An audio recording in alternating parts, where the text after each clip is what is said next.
Hey guys, this is Shane and welcome to my Curator of the Lost channel. Today, I want to talk about a question or a feeling that I've been kind of experiencing and asking myself, and is Amazon more stressful to me than selling on eBay? And I don't know if you're a long-time seller, if you sell on both platforms, what your feel is. I'd be interested to know your feelings and thoughts on this, or if you're a new seller, maybe thinking about getting into selling on Amazon, maybe this is something you need to consider as well, and especially if you come from the eBay platform. So, that's the question I want to unpack. Am I feeling like Amazon is more stressful than selling on eBay? And before I unpack that, I just want to say thank you. Thanks for the channel support, for the views, the comments. I do look forward to your comments on this video. And hey, if you hadn't subscribed yet, hit the subscribe button. Let's keep growing the channel. You guys keep watching, and you keep doing that. I'll keep making these videos, and we'll just see what happens. So let's jump in. This last week, and the reason for this video is that I've been selling quite a bit of things on Amazon. I mean, I had kind of a lull, it seemed like, in November, and to be quite honest, my inventory, building my inventory on Amazon is going slower. I'm just not finding a lot of stuff, period, right now, but especially the types of things I want to send to Amazon. The quality of books and the price potential and things like that. I'm just not finding a lot to send in.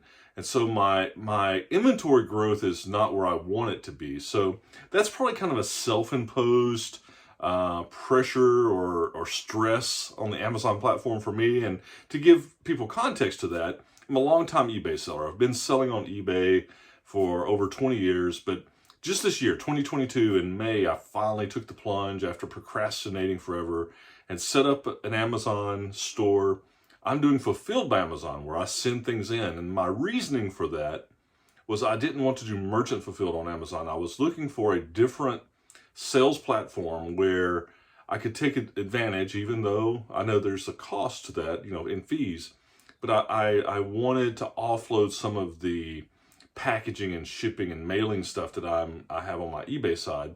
And I thought, well, Fulfilled by Amazon is a great complement for what I want on that respect, because lots of things start selling. For me, the packing and shipping, it's a time sink that with my day job it's harder, even though I have a great post office that's literally just it's on the way home, like 2 miles from my work.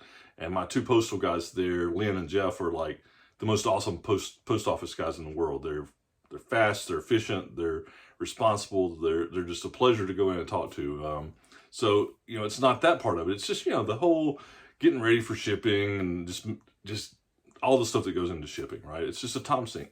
So I wanted the FBA aspect, Fulfilled by Amazon aspect of that, where I could send the one box in, and then, when I get the sales on my app, it sold, Amazon handles it all. And from that point, I don't have to worry about it. That's what I wanted. But I had this lull in November, and then I sold a few things, but it wasn't, it was noticeably slower, I think, than October. But then toward the end of November, maybe it's the whole Christmas thing, the 1st of December, man, I've been hitting it. I've been selling stuff every day, several $100s worth of stuff, which is great. I've been averaging, I think, probably anywhere from $500 to $800 sales on Amazon per month. And for where I'm at in the inventory I've got, that's pretty good. But in the course of this, as my sales have really, I think, have increased in the last few weeks, I noticed this dreaded IPI, and to be honest, I don't even know. It's some performance index that Amazon does, has actually been going down. And I don't know if that's because of some of my inventory has slipped into that 180 days. Maybe because my inventory, I don't have enough inventory. I've only got like 200 books out there right now, because I keep selling now, right? But I'm like, it's kind of like, it's this angst, right? This IPI number. And it feels like with Amazon, if you don't hit certain metrics or you have something wrong, that they're going to just turn off your account. And I guess that can happen. And I don't know what really makes it go up or down that much, to be honest. I know it seems like if you sell things quicker, it goes up. But I feel like I'm selling things and my IPI is going down. And I'm thinking, well, how close am I to some can't recover threshold? And then also on Amazon, on the FBA, the pricing. I mean, and this it's a race to the bottom sometimes, right? As you price, if it doesn't sell, you're trying to get the buy box, or you're trying to get that, that quick sell. And some people use repricers, or you actively reprice and take it down, and it can feel like it's a race to the bottom, which is a different stress.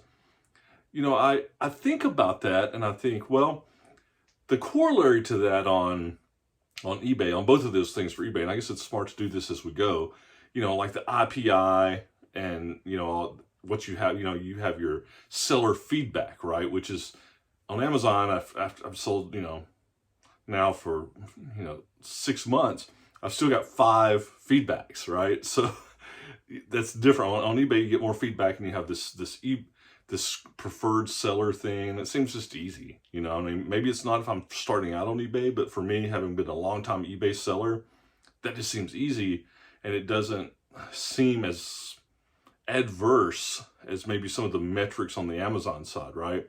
So in that regard, your performance metrics to me seem more stressful on Amazon. It seems like it's a little bit of a black box, and like you're kind of chasing this metric, and that there's dire consequences and existential dread, if you dip below a certain level. On eBay, I'm top seller, but if I drop off a top seller, it's not the end of the world. It's still a highly rated seller.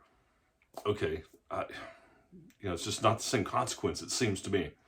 Then on, let's, unpacking the concept of, other things on eBay on shipping. There is a stress on the eBay side, when if you have 1 day, packing shipping, or 3-day packing shipping, and you have to get that stuff boxed and out the door. And I guess on Amazon, you would have the same thing if you're doing merchant fulfilled, but on fulfilled by Amazon, they take care of that. So that's nicer on the Amazon side, right? On the sheer mechanics of it.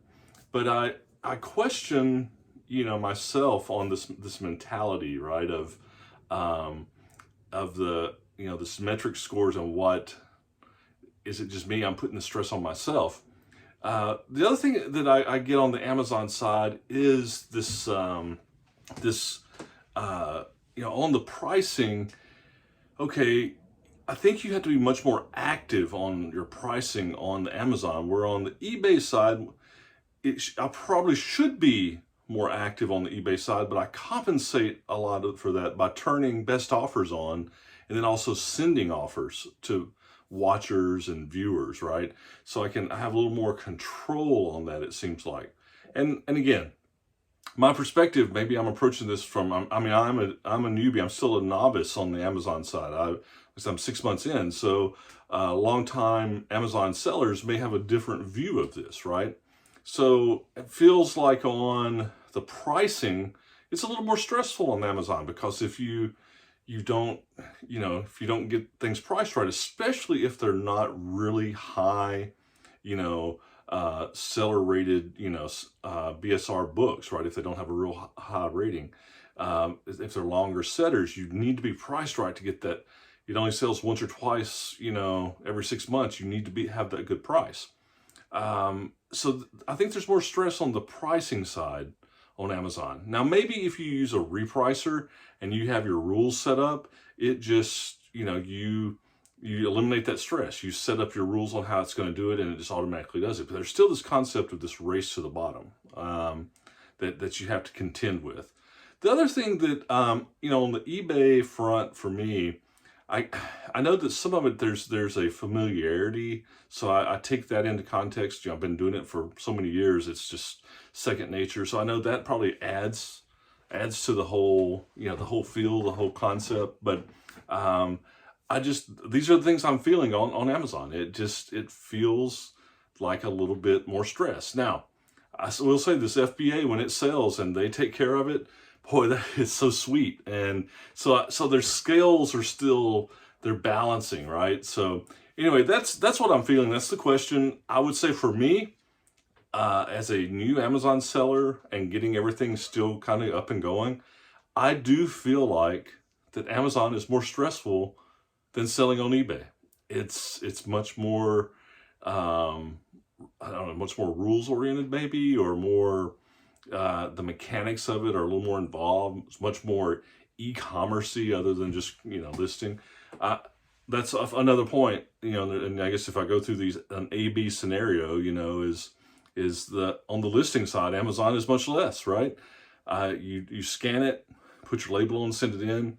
I don't have to worry about the photos and the descriptions and things I'm putting in. So, and on Amazon, some of this stuff is all counterbalanced by the amount of traffic the site gets through and the volume that goes through on books. So, here I'm talking myself out of it, right?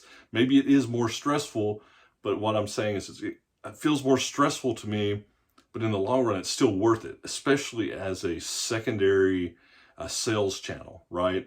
And for me, that was my whole goal, is to set up a secondary sales channel so all my eggs aren't in one basket, right? In case something changes. So, I guess in the final analysis, that's what I would say. For me, still, Amazon is still more stressful for all those reasons, for the kind of the metrics that are levied on you, the complexity of the site, and the race to the bottom on the pricing and how much more aggressive you have to be on pricing. But I counterbalance that with, for me, FBA, the way that, they handle all the shipping and the volume of sales that you can get through, how good it is. And I'd also, doing a 360 on myself, I think, well, I probably should apply more of these things to my eBay store too. I probably should be more aggressive on my eBay pricing. And that's one thing that I need to just learn to get better at. So anyway, that's thoughts. I'll be interested to see what your comments are, especially from people that sell on both sales platforms or maybe other platforms. And remember, hey, see cool, buy cool, and then list it so you can sell it. We'll talk to you soon. Bye.